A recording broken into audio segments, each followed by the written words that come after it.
So John here from Bushcraft and Kitchen, we're gonna grab our cameraman and bring him into the spotlight as much as as much as he hates it. So basically, what we thought. Oh, hang on, let me back up a step.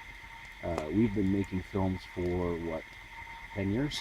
Something like that. Something like that. And basically, I've never been happy with them, at least not to the point where I would put them on YouTube.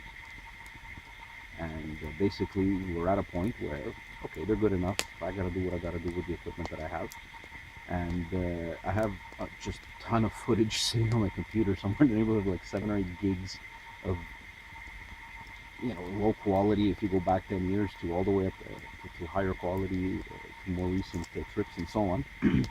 So all that's just sitting there, and it's not wasted, but it's wasted. So I thought we could do campfire stories. So there'd be basically stories, usually in front of a campfire, and we're gonna tell some fantastic story, something that we encountered, something that we saw, that we think is worthy. And obviously, well, we have pictures and we have video from whatever trip we were on, so we're gonna splice that in so that at least you guys get to see some of the stuff we've been doing up until now. So for the first story, we picked the porcupine story. That's an interesting one. I've got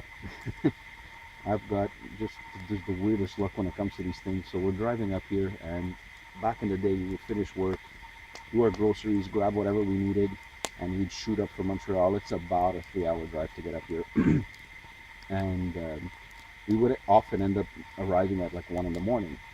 So one time we come up, it was myself, my buddy John here, and my cousin Jason, and we're driving up. I think I was driving, what was it, a Sentra, an Altima, something like that? An old Bazoo. It was an old beater. So we're driving up, and it was really funny. Like, it's almost 1 in the morning. We're driving on it's like a 90 road. It's asphalt, but I mean, there's farmers' fields on both sides. And I saw out of the corner of my eye my cousin doing the exact same thing as I'm doing here.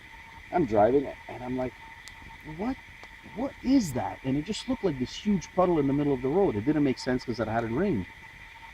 And of course, right away, I let off the accelerator. I start slowing down, and all of a sudden, I realized it's the biggest porcupine you've ever seen. It's like the size of a fire pit. It didn't make sense. It was huge. And at the last second, I go swerve around them, and I swear I missed them by like a whisker. So the car kind of swerves one way, swerves the other way. Okay, whatever. I gain control. I bring it back, and we keep driving. We get here. Of course, it's 1 in the morning. We unpack, grab something to eat, and hit the sack. Next morning, I'm the first one up, usual. I'm making coffee outside, and I said, let me do a turn of the car. I'm going to look just to make sure, nothing's broken. I didn't twist a rim or a bearing or something. And of course, as I get around to the side of the car that we missed this raccoon, this porcupine, when I realized that my tire is covered in porcupine quills. I mean, we did about another 15 kilometers or something like that. Some of it 90 zone, some of it, if you want to do 90, you're not going to be with us very long. So like country road, up and down, potholes and rocks and so on and so forth. And there was still about 20 or 30 quills that survived all that. So basically, by the time we mount this video together, you guys are going to get to see, some pictures. There's no video of that, of course. So it was a long time ago, but we'll splice in some pictures of that evening, of that porcupine in my tires, the porcupine quills in my tires.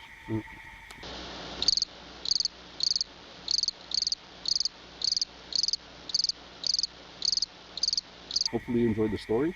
Don't forget to like and subscribe, and hit that little ding-a-ling, little button if you want to be notified when we post something new. Thank you for watching.